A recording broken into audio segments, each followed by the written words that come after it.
সজল সরাসরি যাচ্ছি তার কাছে। যে ফেনীতে গতকাল সকাল ৯টা থেকে আজ সকাল ৯টা পর্যন্ত আবহাওয়া অধিদপ্তর যেটা বলছে ২৩৩ মিলিমিটার বৃষ্টিপাত, মানে এই মৌসুমের সর্বোচ্চ বৃষ্টিপাত রেকর্ড করা হয়েছে।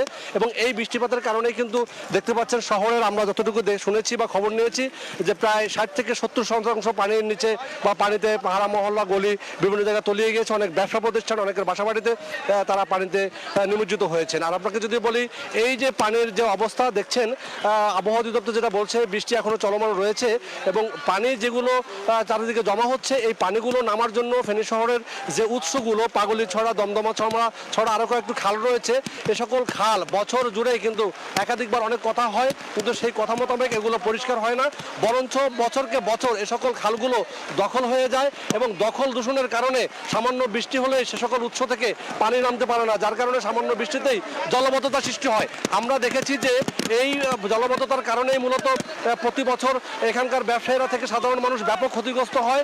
এখন এই যে এসে শহীদ শহীদুল্লাহ কায়সার সড়ক রয়েছে, আমরা সেখানে কিন্তু যে দুই পাশের রাস্তার দুধারে যে ব্যবসায়ীরা রয়েছেন, সেখানে কিন্তু তাদের দোকানপাট তলিয়ে গিয়েছে, অনেক তাদের ব্যবসার ক্ষতিগ্রস্ত হয়েছে এবং স্কুলগুলোর যারা পরীক্ষা ছিল সেগুলো স্থগিত ঘোষণা করা হয়েছে, যদিও যে জাতীয় বিশ্ববিদ্যালয়ের পরীক্ষাগুলো সেগুলো চলমান রয়েছে এবং সে সকল পরীক্ষার্থীরা পরীক্ষা দিতে যাওয়া আসার ক্ষেত্রে ভোগান্তির শিকার হচ্ছে এবং যারা কর্মমুখী মানুষ এবং সাধারণ খেটে খাওয়া মানুষ চরম বিপাকে পড়েছে। এবং স্থানীয়রা বলছে গত ২৪শে আগস্টে যে ভয়াবহ বন্যা হয়েছিল, সেই বন্যা থেকে যে শিক্ষা গ্রহণের কথা সেগুলো কিন্তু আমরা আসলে নিতে পারিনি, যার কারণে সংশ্লিষ্ট কর্তৃপক্ষ যথার্থ ব্যবস্থা গ্রহণ না করার কারণে কিন্তু সামান্য বৃষ্টিতে এমন জলবদ্ধতার সৃষ্টি হয়।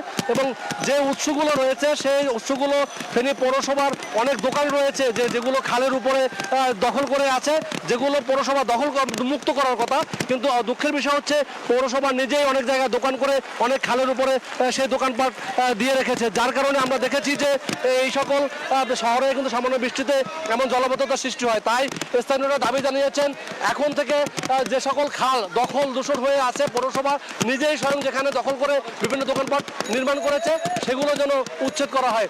এই ছিল আমার কাছে এখানকার জলবদ্ধতার সবশেষ। জলাবদ্ধতার খবর জানতে আমরা সরাসরি যুক্ত ছিলাম ফেনী থেকে।